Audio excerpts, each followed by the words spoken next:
अवधूत चिंतन श्री गुरुदेव दत्त. श्री स्वामी समर्थ. जय जय स्वामी समर्थ.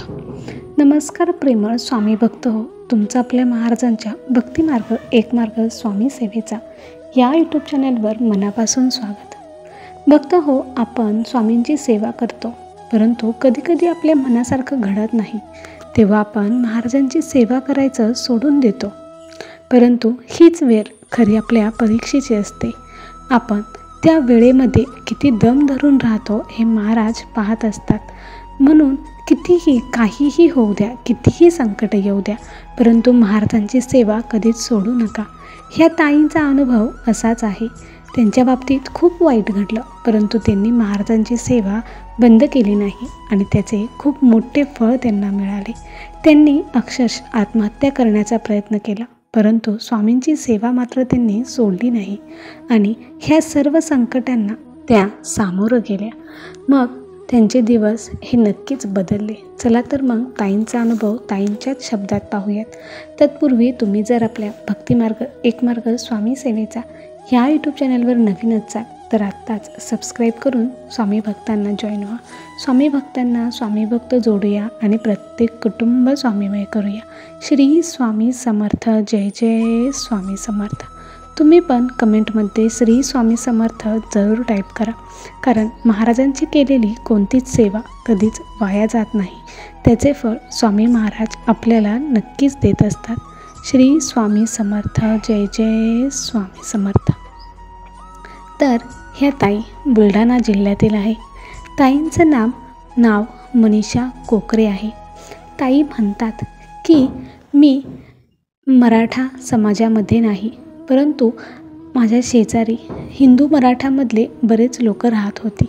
त्यांची त्यांच्या देवावरती नितांत श्रद्धा होती. आमचा देव एकच होता आणि आम्ही फक्त त्यांनाच मानायचो. परंतु शेजार पूर्ण मराठ्यांचा असल्यामुळे माझं त्यांच्याकडे येणं जाणं व्हायचं. त्यांच्या सर्व पद्धती, त्यांचं देवादिकांचे कार्यक्रम पाहून खूप छान वाटायचं. आणि माझ्या शेजारच्या ज्या ताई होत्या त्या ताई नेहमीच स्वामींची सेवा करायच्या. अगदी त्यांचा स्वामींवरती पूर्ण विश्वास होता. त्यांच्या घरामध्ये गेलं की अगदी प्रसन्न वाटायचं. खूप छान त्या ताईंचा स्वभाव पण होता. मी, माझे मिस्टर आणि माझा एक मुलगा असे आम्ही तिघं तिथे राहायला होतो.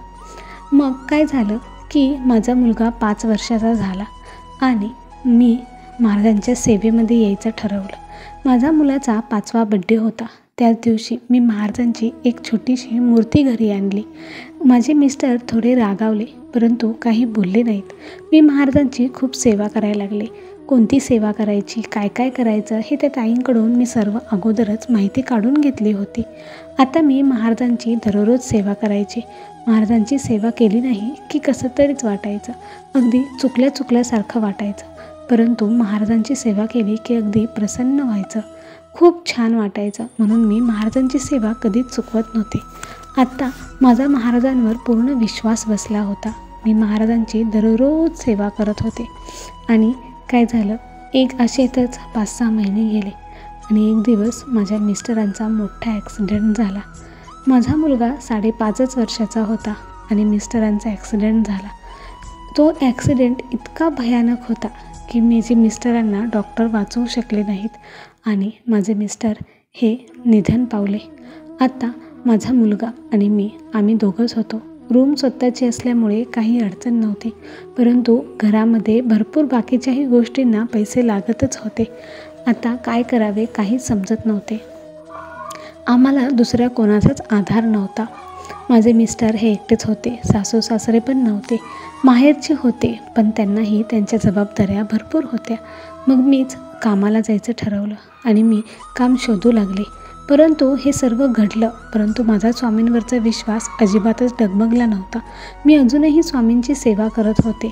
जे काही आपल्या नशिबात आहे ते घडणारच आहे असं मी म्हणून महाराजांवरचा विश्वास कधीच कमी होऊ दिला नाही. मी महाराजांची अगदी मनापासून सेवा करू लागले आणि काम शोधू लागले. नंतर मला एका चांगल्या ठिकाणी काम मिळाले. काम भरपूर कष्टाचे होते, मात्र त्या बदल्यात जो मोबदला मिळणार होता तो फारच कमी होता. परंतु आता काही मला पैशाची फारच गरज होती आणि माझं इतकं शिक्षण झालेलं नसल्यामुळे मला दुसरा पर्यायही नव्हता. म्हणून मी ते काम करण्याचे निवडले. आता मी दररोज कामाला जात होते. मुलाचं ॲडमिशन मी सरकारी शाळेमध्ये करून घेतलं होतं. मुलगा सरकारी शाळेमध्ये जात होता. अशाच आता सर्व काही व्यवस्थित सुरळीत चालू लागलं आणि परंतु पैशाची कमतरता ही भासतच होती. मी वेळोवेळी लोकांकडनं पैसे घेत होते, कारण का जे काही पगार येत होता त्यावरती भागत नव्हतं. अशातच माझं कर्ज वाढत चाललं होतं. आमचा स्वतःचा रूम असल्यामुळे काहीच प्रॉब्लेम नव्हता, परंतु मला बाकीचे खर्च भरपूर होते. म्हणून मी येणाऱ्या पगारातच भागवत होते आणि जेथे भागत नव्हतं तिथे मी लोकांकडून उसने पैसे घेत होते. मात्र मुलाच्या शिक्षणात मी कुठेच कमी पडून देत नव्हते. असं वाटत होतं की कर्ज कितीही झालं तरी मुलगा एकदा नोकरीला लागला की सर्व कर्ज तो फेडून टाकेल असं वाटत होतं आणि मी व्याजाने पैसे हे घेतच होते. आता मुलगा मोठा झाला होता. त्याचं कॉलेजही बऱ्यापैकी आलं होतं. आता मुलगा 23-24 वर्षाचा झाला. तो आता नोकरीच्या शोधामध्ये होता. मला माहीत होतं की महाराज त्याला चांगल्या ठिकाणी नोकरी नक्कीच देतील आणि सर्व काही व्यवस्थित होईल. आता माझ्यावरती 7.5 लाखांचं कर्ज होतं आणि मुलाला नोकरीही मिळत नव्हती. मुलगा दररोज इंटरव्ह्यू द्यायला जात होता आणि निराश होऊनच घरी परत येत होता. आता मात्र मला फारच वाईट वाटत होते. मी महाराजांना म्हटलं की महाराज, जेवढी परीक्षा घेतलीत तेवढी पुरे. आता मी केलेल्या सेवेचे मला फळ द्या, असं मी महाराजांना वारंवार म्हणत होते. आणि अचानक एक दिवस काय झालं, माझा मुलगा इंटरव्ह्यू द्यायला गेला आणि रस्त्यातच त्याचा मोठा ॲक्सिडेंट झाला आणि मला हे ऐकून माझ्या पायाखालची जमीनच सरकली. मला अगदी मोठा धक्काच बसला. मी हॉस्पिटलमध्ये गेले तर माझा मुलगा पूर्ण रक्ताने असा भिजलेला होता. त्याला बघून मला तर काही सुचेना. मला तेथेच चक्कर आली. मुलाला ॲडमिट केलं आणि डॉक्टरांनी सर्व काही ट्रीटमेंट सुरू केली. आता डॉक्टरांनी पैसे भरण्यासाठी मागितले. माझ्याकडे तर पैसे नव्हतेच. मी काय करू मला काहीच समजत नव्हतं. मग अशातच मी माझं जे काही घर होतं ते घर गहाण ठेवलं आणि जे काही पैसे आले ते डॉक्टरांना दिले. अजून लोकांकडनं उसने पासने पैसे घेतले आणि मुलाला मी योग्य ती ट्रीटमेंट दिली. परंतु डॉक्टर मला काहीच खात्रीने सांगत नव्हते. ते म्हणत होते की पेशंटची काहीच गॅरंटी नाही. आम्ही तुम्हाला काहीच सांगू शकत नाही. तुमच्या मुलाची तब्येत ही खूपच नाजूक आहे. तो यातून वाचेल की नाही हे आम्ही सांगू शकत नाही. सर्व काही देवावर सोडा, असं ते म्हटल्यानंतर मला स्वामींची आठवण आली आणि मी लगेच घरी गेले.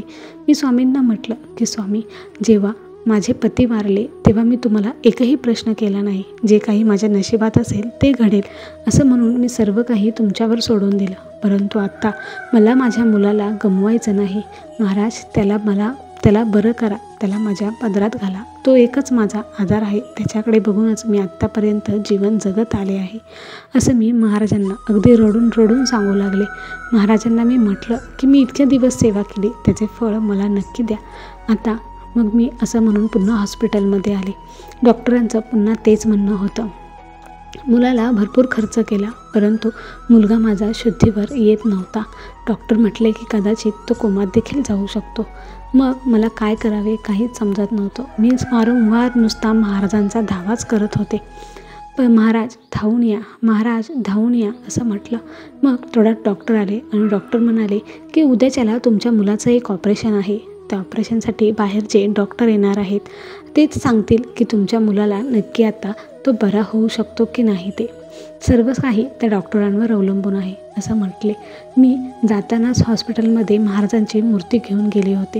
तिथेच मी बाकडावर बसून महाराजांची मूर्ती माझ्या पदरात गुंडाळली आणि मी महाराजांना अगदी हृदयाशी कवटाळून धरलं आणि महाराजांशी मी तिथेच बोलत बसले. पूर्ण रात्र कशी गेली कळलंच नाही. मी महाराजांना वारंवार विनंती करत होते. अगदी माझ्या डोळ्यातल्या पाण्याने महाराजांचा अभिषेक रात्रभर होत होता. त्या डोळ्यातलं पाणी जसं डोळ्यातून पडायचं तसं महाराजांच्या मूर्तीवरच येऊन थांबायचं. अक्षरशः त्या मूर्तीला रात्रभर मी अभिषेक घातला होता. आणि दुसऱ्या दिवशी सकाळ झाली. जे काय ते डॉक्टर येणार होते ते दुपारी 11 वाजता येणार होते. त्यांची वाट मी बघतच होते. मी सारखी रस्त्याकडेच पाहत होते डॉक्टर आले का, डॉक्टर आले का. कारण आता एकमेव म्हणजे ते डॉक्टरच आशा होते माझी. आणि शेवटी 11 वाजले. एका पांढऱ्या शुभ्र कपड्यांमध्ये एक डॉक्टर आले. त्यांच्या डोक्यावरती भगव्या कलरचा टिळा होता. अगदी दिसायला देखणे, अजून धिप्पाड असे खूपच छान ते डॉक्टर होते. त्यांच्याकडे बघून माझ्या मनामध्ये एकदम सकारात्मक विचार जागे झाले आणि असं वाटलं की हे डॉक्टर नक्कीच माझ्या मुलाला बरं करू शकतील. डॉक्टर माझ्या जवळ आले आणि मला म्हणाले, भिवू नकोस, आम्ही आहोत असे म्हटले. ते ऐकून मला खूपच आधार वाटला आणि अगदी माझं मन भरून आलं.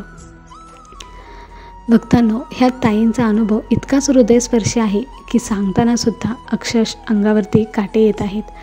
मग ताई पुढे सांगतात की ते डॉक्टर मग ऑपरेशन थिएटरमध्ये निघून गेले आणि माझ्या मुलाचं ऑपरेशन तब्बल 5 तास चालू राहिलं. 5 तासांनंतर ते डॉक्टर पुन्हा बाहेर आले आणि मला म्हणाले की तुमच्या मुलाला आता कोणताच धोका नाही. तुम्ही तुमच्या मुलाला आता लवकरच घरी घेऊन जाऊ शकता. थोडे दिवस त्याला इथे हॉस्पिटलमध्ये ठेवा आणि नंतर तुम्ही तुमच्या मुलाला घरी घेऊन जावा. अगदी तो व्यवस्थित आहे, काळजी करण्यासारखं काहीच नाही असं म्हणाले आणि ते डॉक्टर निघून गेले. ते डॉक्टर निघून गेले तेव्हा असं वाटलं की साक्षात स्वामीच डॉक्टरांच्या रूपात येऊन माझ्या मुलाला सर्व काही व्यवस्थित करून गेले. मग पुन्हा मी घरी गेले. आता डॉक्टरांनी मी घरी गेल्यानंतर महाराजांची मूर्ती जिथे होती तिथे पुन्हा स्थापन केली आणि महाराजांचे अगदी मनापासून आभार मानले आणि पुन्हा मी हॉस्पिटलमध्ये गेले. हॉस्पिटलमध्ये गेल्यानंतर डॉक्टरांनी मला पुन्हा पैसे भरण्यासाठी सांगितले. आता मात्र माझ्याकडे पैसे नव्हते. मी काय करू मला काहीच समजत नव्हतं. कारण आता मुलासाठी तर मला पैशांची जुळवाजुळव हे करायलाच हवी होती. परंतु माझ्याकडे आता डोक्यावरती इतकं कर्ज झालं होतं की आता मला कोणीच पैसे उसनं देऊ शकत नव्हतं किंवा व्याजाने सुद्धा देऊ शकत नव्हतं. मी कोणाकडे पैसे मागणार हे मला समजतच नव्हतं. इतक्यात मला घरी एक लेटर आलं. ते लेटर मला वाचता लिहिता येत नसल्यामुळे ते लेटर मी शेजाऱ्यांकडे घेऊन गेले आणि शेजाऱ्यांनी मला सांगितलं की तुमच्या अकाउंटला 15 लाख आलेले आहेत. तुमच्या मिस्टर जेव्हा वारले तेव्हा त्यांचा विमा होता, त्या विम्याची ही रक्कम आहे. इतके दिवस तुमचे जे पैसे होते त्याचे व्याजासहित तुमच्या अकाउंटला आलेले आहेत. तुम्ही ते पैसे कधीही काढून आणू शकता. हे ऐकून मला इतका आनंद झाला की मी तो शब्दात सांगू शकत नाही. हे सर्व काही महाराजांनी केले आणि मला माहीत आहे की महाराज माझ्या पाठीशी होते.